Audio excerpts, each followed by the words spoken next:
2024 సార్వత్రిక ఎన్నికలు భారత రాజకీయంలో ఓ తిరుగులేని మలుపుగా నిలిచాయి. ప్రజల తీర్పు మరోసారి మోడీ గారికి ప్రధాని పీఠం అప్పగించిన ఆ గెలుపు వెనుక ఉన్న అసలైన శక్తి మాత్రం ఎవరో తెలుసా? ఉత్తర భారత రాష్ట్రాలు కాదు, అంతకు ముందున్న ఎన్డీఏ కోర్ రాష్ట్రాలు కూడా కాదు, అది ఆంధ్రప్రదేశ్ కి ఓ కీలక నాయకుడిగా మరోసారి నిలిచారు నారా చంద్రబాబు నాయుడు గారు. ఇంతకీ 2024 ఎలక్షన్స్ రిజల్ట్స్ లో ఏం జరిగిందో పూర్తిగా తెలుసుకుందాం. ప్రధాని మోడీ నాయకత్వంలో ఎన్డీఏ కూటమి 2024లో పార్లమెంట్ లో 543 సీట్లకు 292 సీట్లు గెలిచింది. ఇందులో బీజేపీకి 240 సీట్లు మాత్రమే లభించాయి. మెజారిటీకి కావాల్సిన సంఖ్య 272. అంటే బీజేపీకి సొంతంగా ప్రభుత్వం ఏర్పాటు చేయడం సాధ్యం కాదు. ఇక 32 సీట్లు కూడా మిత్రపక్షాల మద్దతుతోనే వచ్చాయి. మిత్రపక్షాలలో అతి ముఖ్యమైనవి తెలుగుదేశం పార్టీ 16 ఎంపీ సీట్లు మరియు జనసేన పార్టీ 2 ఎంపీ సీట్లు. అంటే మొత్తం 18 సీట్లు కేవలం ఆంధ్రప్రదేశ్ నుంచే ఎన్డీఏకి వచ్చాయి. ఇప్పుడు మనం లెక్కలేసుకుందాం. ఒకవేళ ఆంధ్రప్రదేశ్ నుండి ఈ 18 సీట్లు లేకపోతే ఏం జరిగేది? మొత్తంగా బీజేపీకి 240 సీట్లు. ఇక ఎన్డీఏ మిత్రపక్షాలు అంటే జేడీయూ, ఎల్జేపీ, ఏక్నాథ్ షిండే సేన, ఆర్ఎల్డీ, ఎన్సీపీ కలిపి సుమారు 34 సీట్లు. ఇందులో టీడీపీ, జనసేన తీసేస్తే ఈ 16 సీట్లు తగ్గుతాయి. అంటే మొత్తం 276 మైనస్ 18 అంటే ఈక్వల్ టు 258 సీట్లు మాత్రమే మిగులుతాయి. ఇప్పుడు ఇదే లెక్కల్లో ఐఎన్డీఏ కూటమి అంటే Congress, AAP, TMC, DMK, SP, CPM, RJD, Shiv Sena అలాగే ఎన్సీపీ, జేఎంఎం పార్టీలు ఇవి కలిపితే సుమారు 232 సీట్లు గెలిచాయి. అంటే టీడీపీ మద్దతు లేకుండా కేంద్రంలో బీజేపీకి ప్రభుత్వం ఏర్పాటు చేసే వీలే లేదు. రాష్ట్రపతి వద్ద ఎన్డీఏకు మద్దతు చూపి మెజారిటీని నిరూపించే అవకాశం కూడా ఉండేది కాదు. ఇది కేవలం అంకెల లెక్కలే కాదు, ఇది రాష్ట్రీయ శక్తుల మార్పిడి. తెలుగుదేశం పార్టీ మద్దతుతోనే మోడీకి అధికారం లభించింది అన్నది నిజం. ఒకసారి చంద్రబాబు గారి బీజేపీతో సంబంధాలు చూద్దాం. 2018లో విభేదాలతో ఎన్డీఏ నుంచి బయటపడిన చంద్రబాబు 2019లో వైసీపీ సునామీతో ఓటమి పాలయ్యారు. కానీ 5 ఏళ్ల జగన్ పాలన తర్వాత రాష్ట్ర ప్రజల్లో పెరిగిన వ్యతిరేకత, అమరావతి సమస్య, ఉద్యోగ ఖాళీలపై నిర్లక్ష్యం, పోలవరం ఆగిపోయిన పనులు ఇవన్నీ టీడీపీకి మళ్లీ ప్రజల మద్దతు తెచ్చాయి.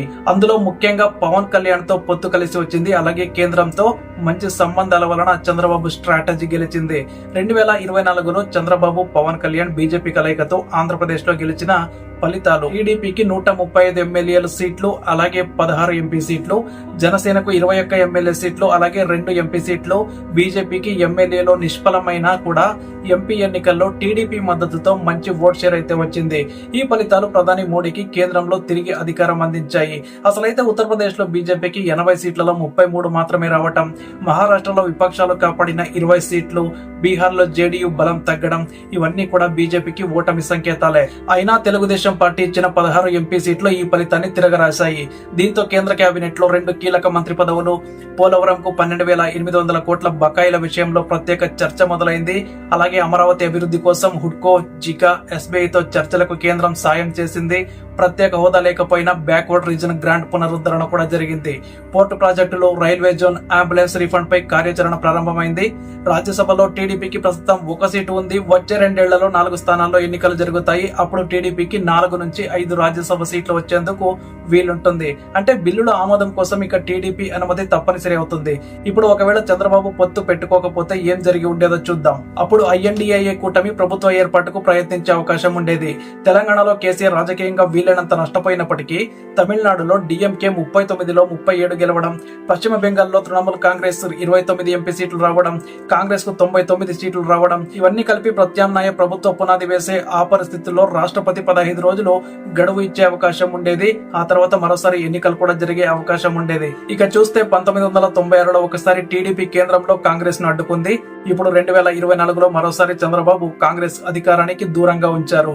ఇది రాజకీయ చరిత్రలో 3వసారి. తెలుగు ప్రాంతీయ పార్టీలు కేంద్రంలో రాజధాని దిశను మార్చిన సందర్భాలు.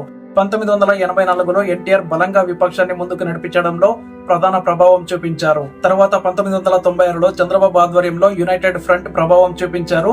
ఇప్పుడు 2024లో ఎన్డీఏకి మెజారిటీ ఇవ్వడం ద్వారా కేంద్రాన్ని నిలబెట్టిన విజయరథం కూడా ఆంధ్రప్రదేశ్ దే.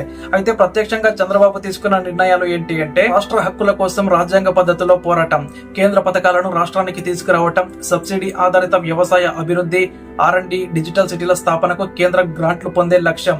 ఇవన్నీ 2024 తర్వాత ప్రారంభమైన మార్గాలు. తెలుగుదేశం పార్టీ లేకుండా కేంద్రంలో బీజేపీ బీజేపీ ప్రభుత్వం ఏర్పాటు చేయడం అసాధ్యమైన పరిస్థితిని 2024లో మనం చూసాం. మోదీ గెలుపు వెనుక ఉన్న అసలైన శక్తి తెలుగుదేశం పార్టీ. చంద్రబాబు నాయుడు రాష్ట్రం కోసం, దేశ రాజకీయం కోసం తీసుకున్న వ్యూహాత్మక నిర్ణయం కేంద్రంలో చరిత్రను మలిచింది. ఇది కేవలం రాజకీయ పొత్తు కాదు, ఇది భవిష్యత్ భారత్ కు ఒక రోడ్ మ్యాప్. కేంద్రంలో తెలుగుదేశం ఉన్నంత వరకు ఆంధ్రప్రదేశ్ ప్రజలకు సాధికారత ఉంటుంది. ఆ సాధికారతకి మొక్కుబడి ఇచ్చే నాయకుడు చంద్రబాబు నాయుడు గారు. మీకేమనిపిస్తుందో కామెంట్ చేయండి అండ్ మన ఛానల్ ఇప్పుడే సబ్స్క్రైబ్ చేసుకోండి.